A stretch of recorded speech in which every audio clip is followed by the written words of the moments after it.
Bine v-am găsit, dragii mei din Zodia Scorpion, oriunde v-ați afla. Bine ați venit tuturor pe canalul meu, Tarot Flori de Loto. Numele meu este Nina pentru cei care nu mă cunosc și ca de fiecare dată mă bucur să vă am alături atât pe dragii mei abonați, cum de asemenea și pe cei care poate sunteți pentru prima oară aici pe canal. Azi voi face o lectură atemporală, fără limită de timp, așa cum am obișnuit, o lectură pe care voi să o puteți urmări oricând doriți sau atunci când apare în viața voastră. Desigur, dragii mei, nu uitați un aspect important, acela că voi vă construiți viitorul, așa că vă rog din suflet să luați decât acele mesaje care rezonează cu voi, iar restul lăsați-le să zboare în univers, pentru că sigur sunt pentru alte energii, pentru alte persoane care într-o mai mică sau mai mare măsură au legătură cu Zodia Scorpion. Desigur, dacă nu veți rezona cu această lectură, nu face nimic, puteți viziona celelalte zodii care pot reprezenta ascendent sau oricare altă planetă sau aspect astral important pentru voi din harta voastră natală, sau pur și simplu puteți urmări celelalte lecturi atemporale pentru Zodia Scorpion pe care le găsiți pe lista de pe canalul meu de YouTube Tarot 2025. Așa că, dragilor, haideți să vedem care este situația pentru dragii mei din Scorpion în acest moment în care urmăriți această lectură. Bun, haideți că le tăiem.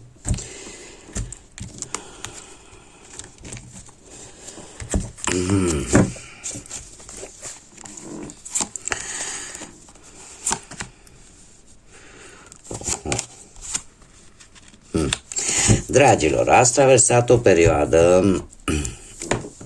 ultimamente ați traversat o perioadă în care ați văzut că, cum să spun eu, ți-ai dat seama de ceva important. Unii dintre voi chiar ați trecut printr-o situație sau printr-o relație posibil destul de toxică, alții ați fost prinși poate cu... Ați stat foarte mult pe internet, ați căutat foarte mult sau cumva ați fost așa rupți poate de realitate, tocmai pentru că ați stat foarte mult prinși ca într-o capcană de anumite lucruri de pe internet. Alții poate că v-ați simțit ca și într-o capcană, ca să spun așa, sau ați primit anumite atacuri neașteptate din partea anumitor persoane. În general ați avut o perioadă, ați traversat o perioadă într-un trecut nu foarte îndepărtat cu o vibrație destul de joasă. Acum, faptul că avem și Zodia Vărsător aici, asta îmi spune că pentru tine lucrul ăsta te-a făcut să ai un interes mai mare vis-a-vis de ce va urma.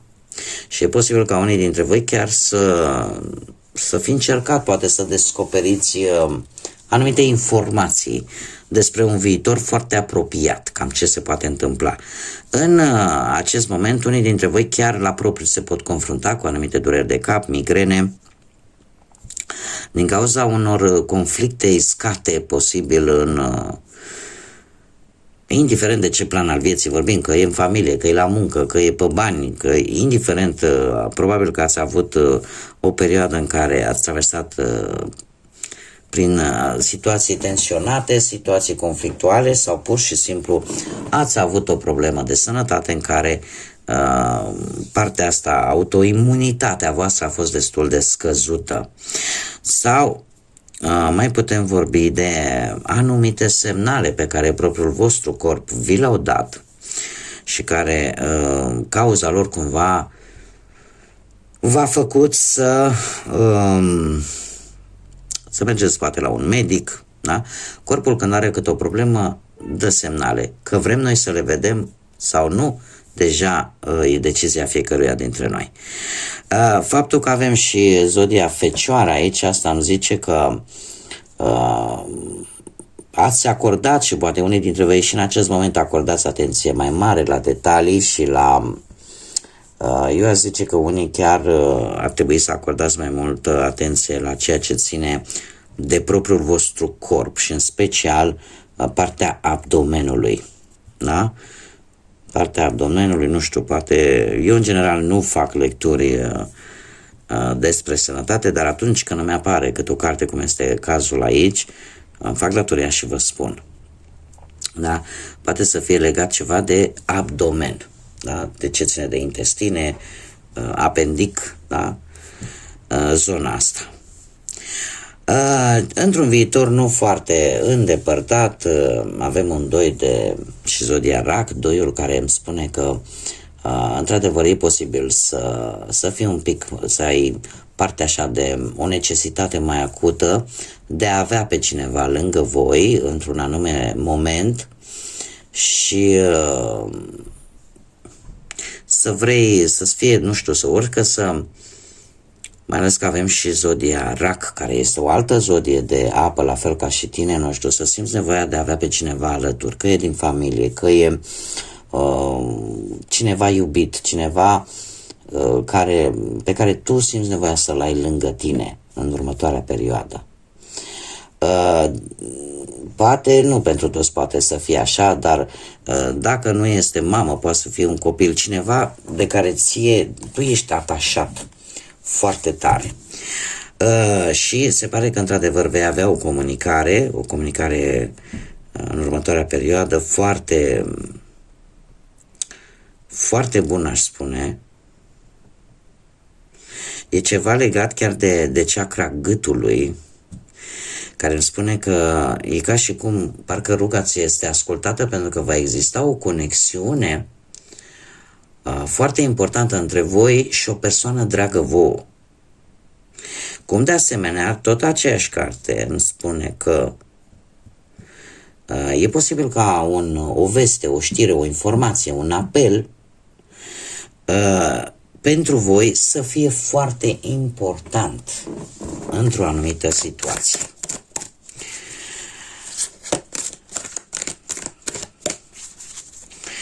Aș spune că va exista o conversație în următoarea perioadă foarte importantă pentru voi.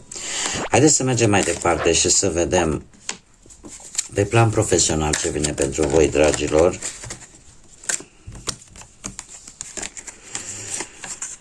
Pe plan profesional aș zice că ați avut o perioadă în care v-a plăcut să lucrați mai mult singur, nu v-a plăcut să vă implicați în tot felul de grupuri, poate, sau, nu știu, poate că nu ați avut voi un bun moment, nu știu, poate să vă schimbați jobul și v-ați dat seama de lucrul ăsta, probabil că s-a mai întâmplat cumva, sau să fie avut o situație asemănătoare cu ceva din trecutul vostru, din punctul ăsta de vedere profesional, și v-ați dat seama că nu e chiar un moment tare bun să schimbi un job sau să cauți unul, pentru că ceva aici v-a blocat, ceva din trecut v-a blocat. În prezent avem un 4 de spade, la fel după cum bine vedem.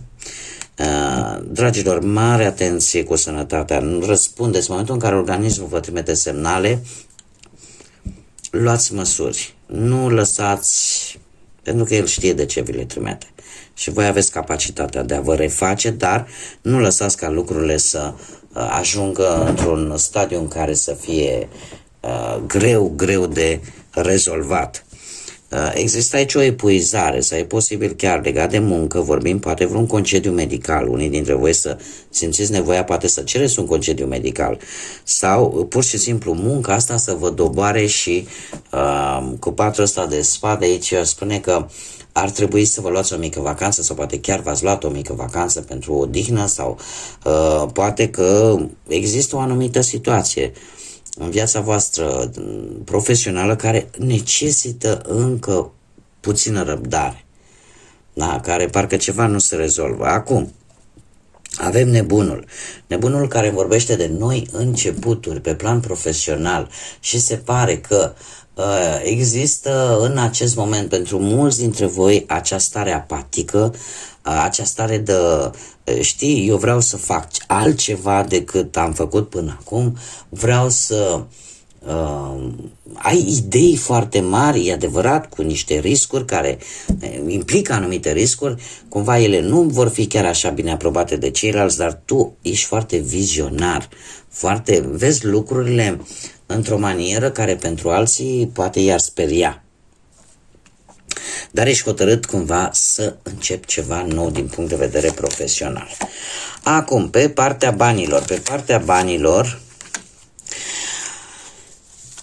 se pare că ai avut intrări de bănuți au fost și eu aș spune că chiar dacă ați avut ceva probleme, ele s-au rezolvat destul de repede, nu a fost nicio problemă, iar în momentul de față cu asul de bâte, aș spune că pe partea banilor există creșteri, da? Nu știu, că poate ați primit anumite încasări sau trebuie să primiți anumite încasări de bani, ceva bănuți vă intră.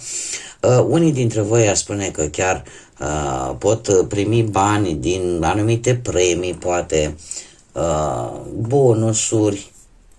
Da? Sunt în general, dacă nu sunt bani, pot fi bunuri de valoare pe care voi să le transformați în bani. Și avem desigur un 6 de bâte care îmi spune că într-un viitor nu foarte îndepărtat, cumva totul se va îmbunătăți, da? Încet, încet apar creștere, apar promovări care te vor ajuta pe tine să ca partea asta financiară să fie cât mai echilibrată, da? Un succes, o realizare a unui proiect îți poate aduce niște bănuți în plus. Haideți să vedem cu dragostea cum stăm. Cu dragostea pentru cei care sunteți într-o relație, dragilor, dragi, avem Marea Preoteasă, există mult magnetism. Cu ceva timp în urmă ați avut parte de foarte mult magnetism. Adică acea atracție între voi și perechea voastră. În prezent avem acest 9 de monede care îmi vorbește de faptul că chiar dacă voi poate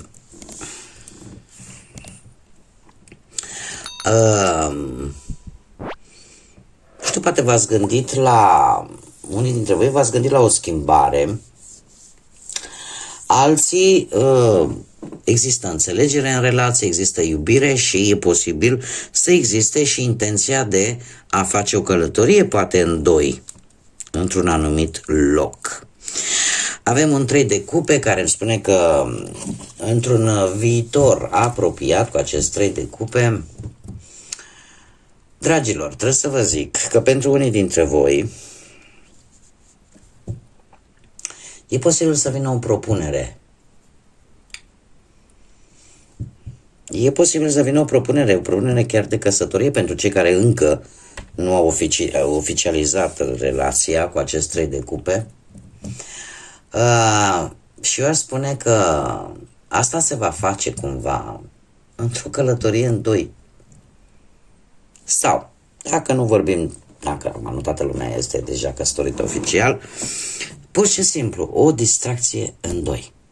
Într-un viitor nu foarte apropiat, care nu va face altceva decât să închege relația și mai mult, da? Să o lege și mai mult.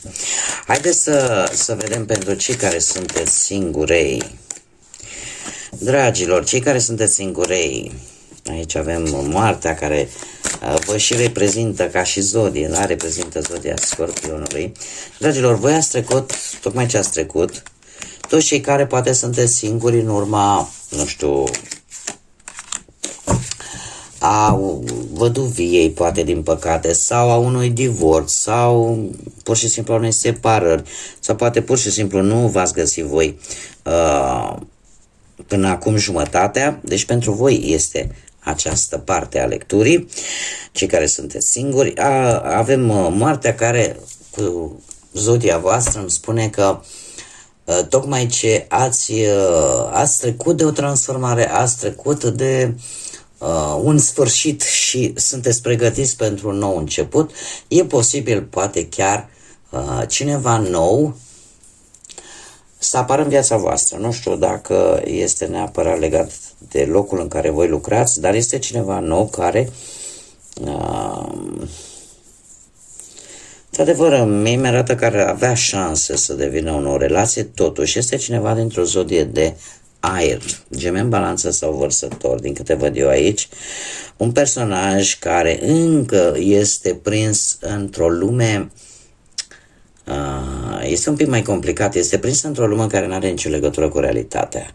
De ce? Pentru că probabil avem aici o regină de spade și un 8 de spade. Este cineva interesant, este cineva intelectual, cineva care, într-adevăr, ai cu cine să vorbești, ai despre ce să vorbești. O persoană care, probabil și sigur, a avut experiențe destul de nefaste în viața sa și care cumva își arată sentimentele foarte greu. Ce ar fi de spus vis-a-vis de acest personaj? Că nu scoate sentimentele atât de ușor din interiorul său și care are o gândire foarte, foarte independentă. Dar atunci când, de exemplu, judecă anumite lucruri, o face într-un mod foarte imparțial. Da? Adică bazat mai mult pe logică și rațiune. Totuși, această persoană, într-un viitor apropiat, din păcate, aș spune eu, nu neapărat va să persiste în această situație, cu acest 8 de spade, îmi spune că încă mai are ceva de reparat această persoană. Ori ea, ori voi. Există acolo ceva în interior care încă nu este vindecat, în care încă mai trebuie lucrat.